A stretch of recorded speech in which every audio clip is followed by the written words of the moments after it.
Hello and welcome back to Aetheral Space 9.11 Fire and Smoke. We are back. Not to be confused with A Song of Fire and Ice, which is Ice and Fire. Oh. Shut the fuck up. Last time on Aetheral Space, we learned about Skipper's past. Muzazi and Olga captured Mila. Yeah. Who was Helga's GF to help free Helga. Who's just been released from the tank and is like all squirming around on the floor now. Yes, there was a beach episode as well. Yeah, and then Jamie and his zombies have come to attack in a roundabout way to like get the humorless attention. Giovanni has sent Jamie to attack Skipper's crew, so that the humorless send in their guys to attack Jamie, so that Giovanni can send in more of his guys to attack them. I'm curious. How come in like media it's always a group of heroes, right? But it's only one enemy fights them at a time. It's JoJo like logic. Maybe a duo. Why is it never like an opposing squad? Well, because then things get very complicated the more parties are involved in a combat situation. Yeah, that's true. Alright, let's do this. When emerging from an extended period of stasis, it is inevitable that the subject will experience some confusion. While the body may become active quickly, the mind trails behind quite a bit. There have been many recorded cases of soldiers placed in stasis for medical reasons, subsequently rampaging through hospitals as their warrior instincts took hold. These cases only occurred during the early years of stasis technology, of course. It is now common practice to employ a sedative regimen before releasing a subject from stasis. Either way, without a reasonable mind, the amount of damage a subject can do is generally limited to their immediate surroundings. It would take an extraordinary warrior indeed to do any more than that based solely on their reflexes. The effects of extended stasis on the vulnerable consciousness. Dr. Lorna Williams.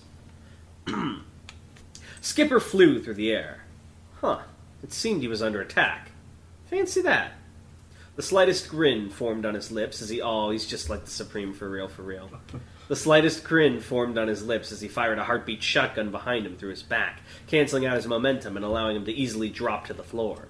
The gore of their midnight visitor dripped sloppily from his ruined shirt, and he wiped it clean with a disgusted expression. Nothing, save for viscera and burnt fabric, remained of the cloaked figure who had knocked on the door. No doubt they'd been some kind of decoy, meant to draw him in close and then explode.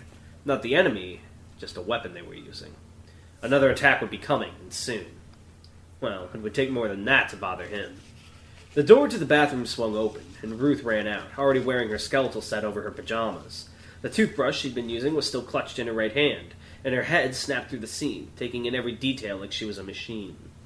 "We under attack?" she snarled, voice muffled by her mask, tossing the toothbrush back over her shoulder. "Looks like it," Skipper nodded, emerald aether sparking around him.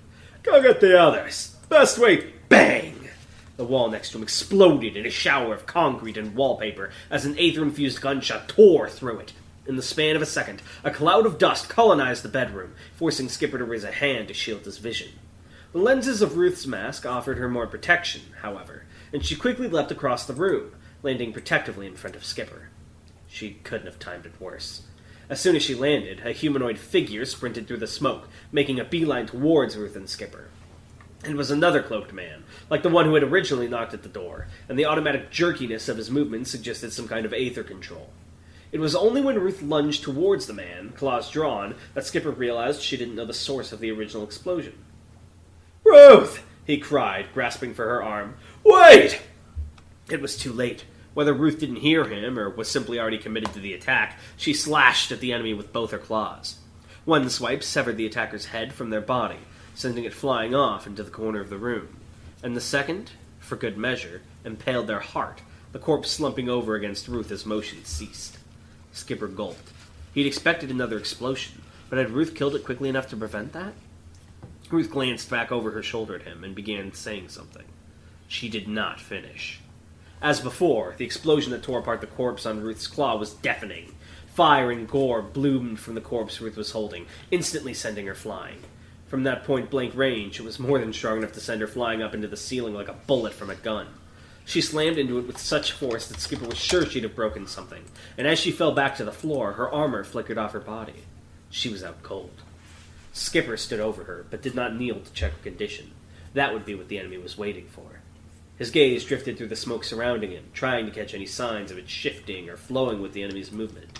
He couldn't see a thing. Whoever this was, they were good. The situation was as follows, then. They'd been attacked either by a single enemy who could either control many puppets, or a group of enemies that considered themselves expendable. That enemy was capable of exploding like bombs, with enough force to severely debilitate upon a direct hit. If there was a main enemy controlling these puppets, they were good enough that Skipper couldn't sense their presence at all. And of course, the most important thing, the attack wasn't over yet. The logical move for him would be to wake Dragon and Bruno, bring them into the fight, and use superior numbers to prevail. The rooms were soundproofed, so Skipper would have to break into the next room himself to do it. But from the way they'd conducted this attack, this opponent obviously wasn't stupid. They'd be anticipating that. Maybe they'd planned on finishing off Ruth while he headed to the next room. Needless to say, he couldn't allow that. The next best way for him to alert Dragon and Bruno would be for him to send out an Aether ping. They'd respond to that quickly, but that didn't come without risks either. Sending out his Aether in a ping meant there would be a split second where he'd be unprotected, and an enemy like this would definitely take advantage of that opening. Still, he wasn't exactly drowning in options. Skipper tensed his body, preparing himself to dodge whenever he saw the attack coming. He'd have to rely on his natural reflexes here. One deep breath in, and the ping went out. Skipper threw himself down to the ground, the shotgun blast that had been fired at him scraping through his hair and scalp. He felt warm blood on his head, like a metallic shampoo, but from the fact he was still conscious, he knew that it must have been a glancing blow.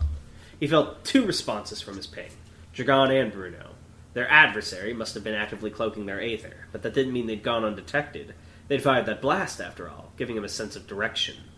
Skipper raised a glowing green arm, blood dribbling down his forehead and between his eyes. He glanced down at Ruth's prone body. Not to mention, they'd given him so much to get payback for. Helga staggered to her feet, stumbling in the stark light of the laboratory, eyes bleary as she peered at her surroundings. Cloud audibly swallowed, going to take a step back, only for a shove from Musashi to keep him firmly in place. He had no doubt that this place was outfitted with security systems sufficient to reduce them all to carbon. He wouldn't give the mad scientist any chance to activate them. Helga, he called out to the woman here. We can... Wait, who's talking here? Musashi. Helga, he called out to the woman. We cannot linger here. Clothe yourself, and we shall escape. Helga glanced in his direction, but there was no light of understanding in her eyes. She did not answer. Agent Malwarian? Musashi muttered. In the corner, Olga bit her lip worriedly, scarf retracting to coil protectively behind her like a serpent. Careful, Mila Green suddenly spoke up. Being in stasis for so long, it can take a while to come out of it. Mentally, I mean. Don't startle her. Cloud shot her a glare. Don't give them advice, he hissed, but Green ignored him. Musashi stepped forward slightly, pushing Cloud along to keep him within reach. Splash! As the sound of his footsteps in the water echoed throughout the chamber, Helga looked up at him, her gaze cloudy. Agent Malwarian, Musashi repeated carefully. I've come here with your colleagues. I understand this situation may be confusing for you, but if you simply calm down and come with me, I'm certain we can... A blur of movement, and a split-second flicker of crimson aether. It was reflex rather than intellect that allowed Musashi to dodge the lightning-fast jab of Helga's fist, throwing himself to the side and transitioning into a roll next to Olga. Dr. Cloud wasn't so lucky. The punch struck him right in the nose, all of Helga Malwarian's aether flooding into her knuckles at the very instant of impact. Isn't there a danger if your mind's not all there and you're an aether user of, like, aether awakening or aether burning when you come out? It's something you would have to do intentionally. I see. The resultant impact caved his face in, his eyes popping out their sockets from the pressure and dangling from their optic nerves like twin pendulums. Unidentifiable pink meat leaked from both his ears. A hollow gargle somehow still escaped his throat as he collapsed to the floor, but it was clear to anyone watching that his death was already imminent. Green in particular stared down at him, her face pale, her legs shaking. Helga staggered backwards as she pulled her fist back in, but Musashi could see from the tension of her muscles that she was still ready to attack. Clearly, Dr. Cloud hadn't been an aether user. He'd been entirely unprotected. But Atoy Musashi could still see attacks like that doing damage to him as well. Agent Malwarian, he barked, drawing his black blade. Calm down! I do not wish to fight you! It was the wrong thing to say. Helga leapt at him with a flare of red erupting from the soles of her feet, spinning on her heel as she landed and employing a ruthless roundhouse kick. Musashi raised his sword at the very last instant, blocking the blow, but the impact was still such that he had to reinforce his own legs to prevent himself from being blown away. This woman used Aether in an unusual fashion, but it was a technique Musashi was vaguely familiar with. When fighting, she would use the entirety of her Aether only at the moment of impact, across the smallest area possible. A risky strategy when it came to defense, yet with it she was able to employ consistently devastating attacks. So this is like Hamon theory right now, right? Like the fingertips? Yes, it's like if she was moving, she would just do it in like the parts of her body that are making the movement and nothing else. Yeah. Maxing her efficiency. Glass cannon. Yes. The alternation between enhanced and mundane actions lent her movements an unusual tempo as well, suddenly speeding up and slowing down in the manner of a stop-motion videograph. Her fists came at him in a rush of devastating blows, each accompanied by a red shadow of Aether. Musashi blocked each with his sword, but he was forced to step back from the pressure, and he could see cracks slowly forming over the surface of his weapon. It wouldn't last much longer. "Olga!" he roared, the vibrations of the attack shaking his arms. "Restrain her!" The girl had hesitated for a moment, but quickly leapt back into action at his call. Her scarf separated, I assume, into Her scarf separated into, I would just say, 8 flat tendrils, each lunging towards Helga from behind with the obvious intention to bind her in place. Even in the delirious haze, however, Helga saw the attack coming. She spun on the spot again as the tendrils closed in, kicking out with an Aether-flashing leg, and using it to quickly wrap them into a single length of fabric, which she then stomped down on to keep in place. Musashi wasn't going to just watch that, though. He tossed his damaged weapon high up into the air. Helga's natural instinct to follow it with her eyes formed an effective distraction. Then he charged in upon her, fists raised, sending one right towards her face in what would surely be a devastating jawbreaker. Helga went to leap out the way, and so he missed her face, but Musashi still felt one of her fingers snap as his Aether-infused punch struck her in the hand. That contact was all he needed. White Aether crackled. The thruster that formed on Helga's left index finger was powerful, dragging her back by the hand and slamming her against the wall with a resounding clunk.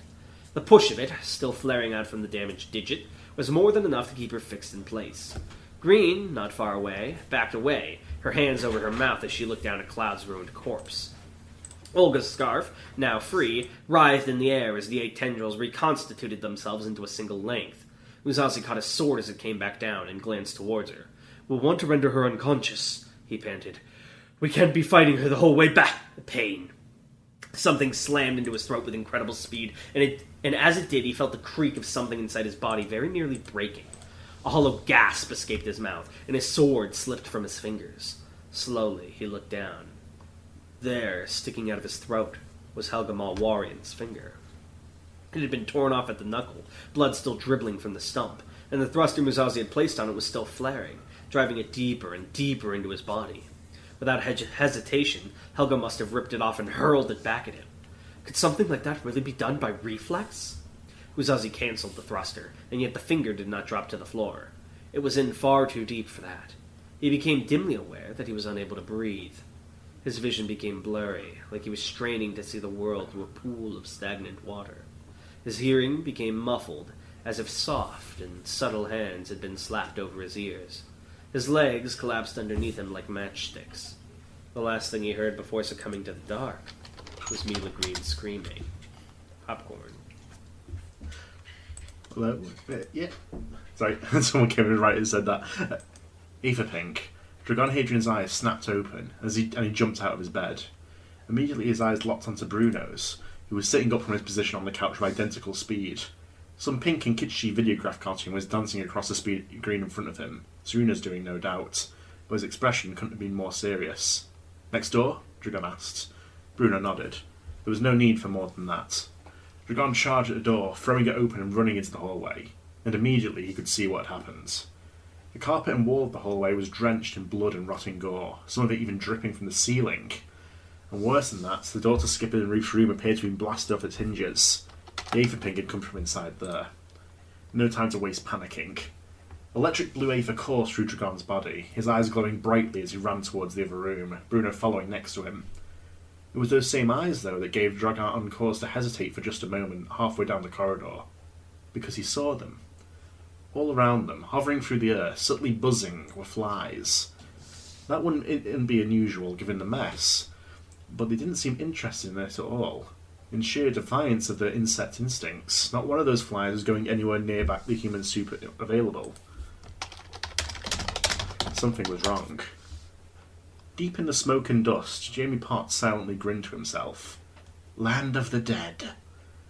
There were nearly 60 flies in the corridor with them, and as one, those 60 flies suddenly shone with Aetheral like tiny green stars. Dragon held a hand up, shielding his eyes from the sudden light. And when he moved his hands away from his face again, his heart nearly leapt out of his chest. Each and every fly had been replaced with a walking human corpse, and each and every corpse was now charging at him. Had he recorded the corpses inside the flies? Well, we don't know the specifics of this ability, but he's done the Dawn of the Dead so far to make a zombie, Day of the Dead to blow a zombie up, and this weird technique where he sort of made the zombies swap with flies with Land of the Dead. But what happened to Skipper and Ruth? Where are they? Well, they're in their room. This is the hallway. Oh, Dragon. Good thing Dragon's got the shield guy with him, huh? Do you think Serena could make... So she makes swords out of, non-living things, right? Yeah. Could she make a sword out of, corpses? Yes. Ooh. Sword of the Dead. Yeah, so I don't know if you are familiar with, the original, George Romero zombie movies, but all of Jamie's abilities are named after movies from that franchise. I very much got the extremely obvious reference. Well, you didn't seem to realise first. You're like, Day of the Dead. It was different before. Well, that's because I didn't know if you had if you meant to do that or not. But then I kind of picked it up with Land of the Dead. Classic. All right. Well, what's your Aether fun fact? Do you have a question for me? You are so lazy. Let me think for a second here. Okay, I'll tell you. So the cartoon that Serena was watching, it was Miraculous Emperor, it's called, and it's a show about a fantasy world. Is it similar to Miraculous Ladybug? No, it's about a fantasy world where magic is passed along from when someone dies. It leaks out of their body, and whoever's nearest absorbs it.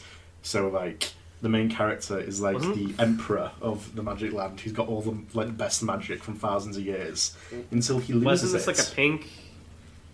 This sounds way serious for a pink and cutesy cartoon. It's like a Madoka Magica thing. I thought you were just gonna say it was Kirby. Yeah, but it's meant to be a dark deconstruction of a genre we do not have yet in real life. Damn.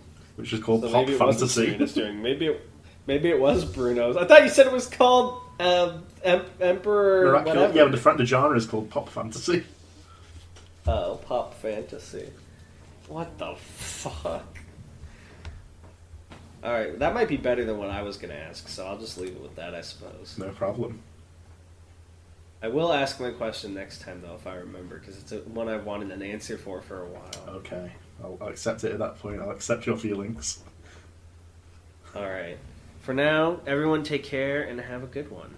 Bye. Bye.